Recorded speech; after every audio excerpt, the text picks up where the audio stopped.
A paz do Senhor Jesus Cristo com muita alegria seja sobre ti, tua casa e teu coração.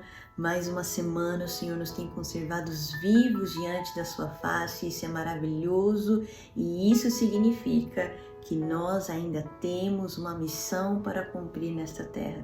Você crê nisso? Então, para cumprir a missão, precisamos ouvir a voz do Mestre. Então, vamos pegar a Bíblia, que é onde ele fala conosco. Abra comigo no livro de Gênesis 45, versículo 4, vai dizer assim: Disse José a seus irmãos: Peço-vos, chegai-vos a mim. E eles se chegaram.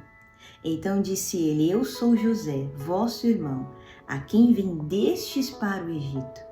Agora, pois, não se entristeçam, nem vos pese aos vossos olhos por me terem vendido para cá, porque para a conservação da vida Deus me enviou diante da vossa face. Versículo 8.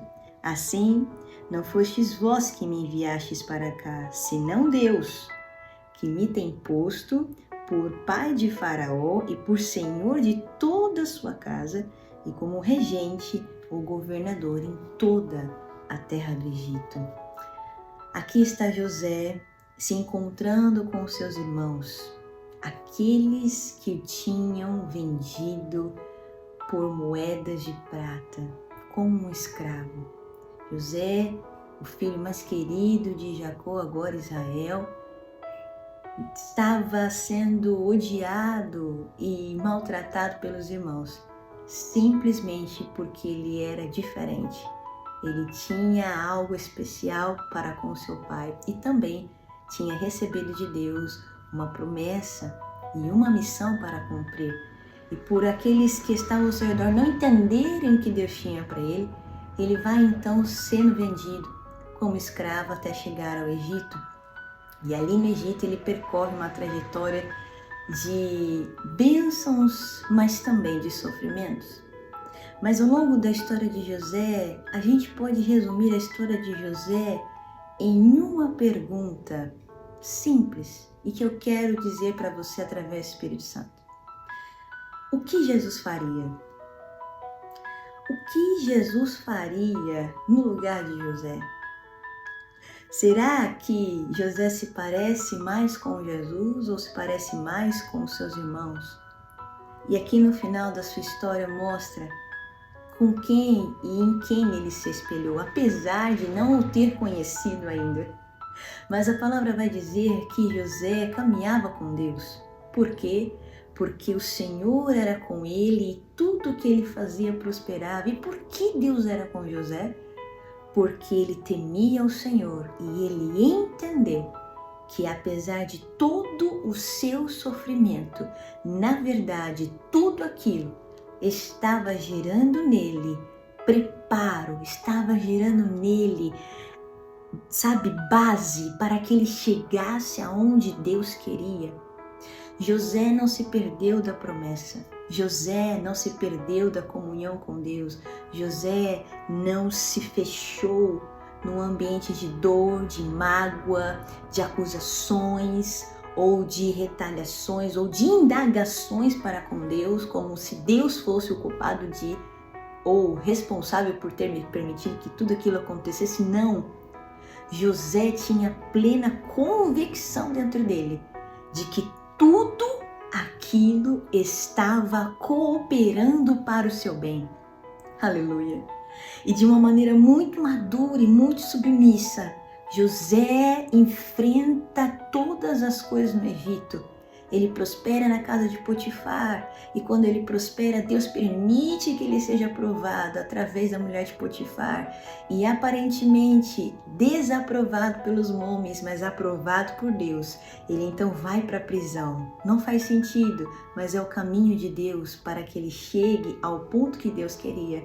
E ali na prisão, aparentemente esquecido, abandonado, ali é o caminho também que Deus está preparando ele para lidar com os seus irmãos. Ele então revela o sonho do copeiro e do padeiro, o copeiro é restaurado e ele fala: lembra-te de mim. Mas o tempo de José ainda não havia chegado. Mas Deus nunca se atrasa e nunca se esquece dos que são seus. E porque José tinha uma aliança com Deus, Deus o restaura no lugar certo.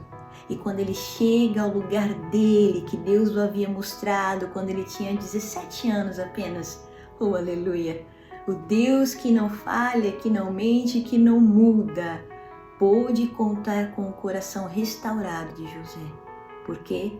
Porque Deus traria ali os seus irmãos.